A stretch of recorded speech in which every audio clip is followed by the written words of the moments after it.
she would do it, somehow. She was thrilled that her vision was becoming a reality, and it was worth the long hours, the elbow grease, and the worry. It would be better when the house was actually ready for residence. In its present state, it looked the way she felt, tired and droopy. She'd make it right if she had to do it all herself.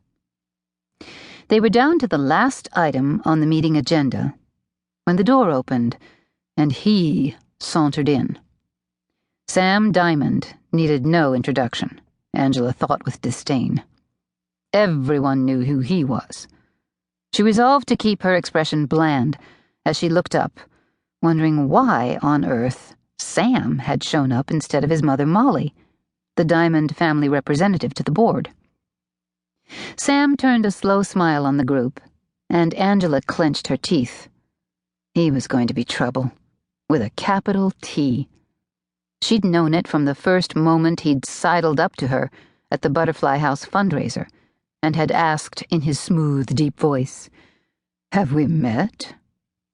Her tongue had tangled in her throat and she'd hesitated, feeling stupid and predictable as a purely feminine reaction, warred with her usual timidity when it came to dealing with members of the opposite sex, especially in social situations.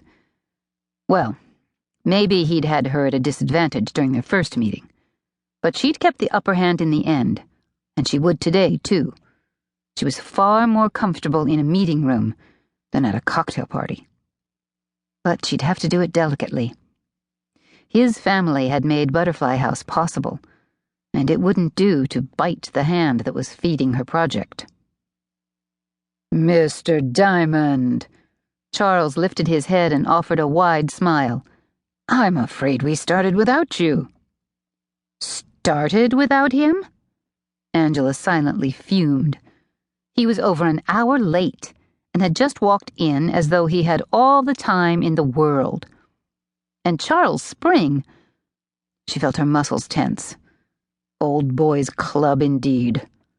Spring might frown at her over his glasses, but to Diamond he was as sweet as her mother's chocolate silk pie. "I got held up." Sam gave the board a wide, charming smile and removed his hat.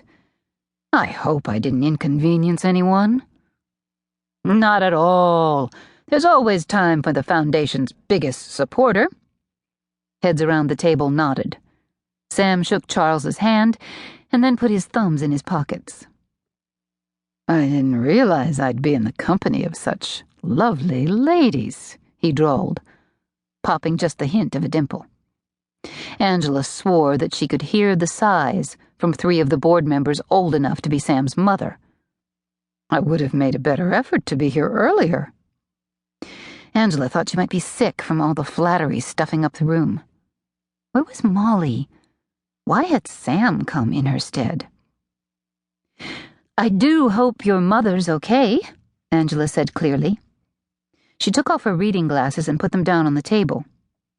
Sam pulled out his chair and met her gaze as he took a seat.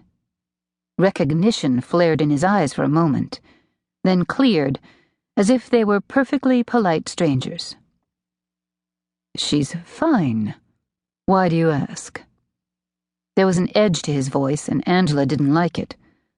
Maybe he was still nursing a bit of hurt pride where she was concerned. She blinked.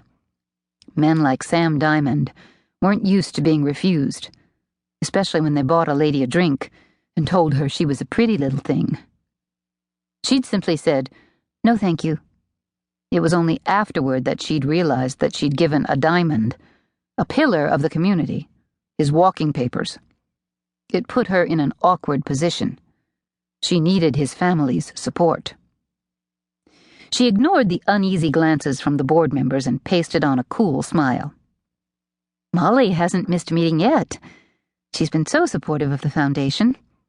So I'm a bit surprised to see you here today, Mr. Diamond." Dark eyes met hers, challenging.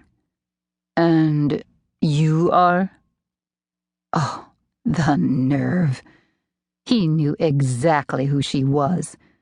She could see by the gleam in his eye that it was a deliberate cut, intended to throw her off her stride.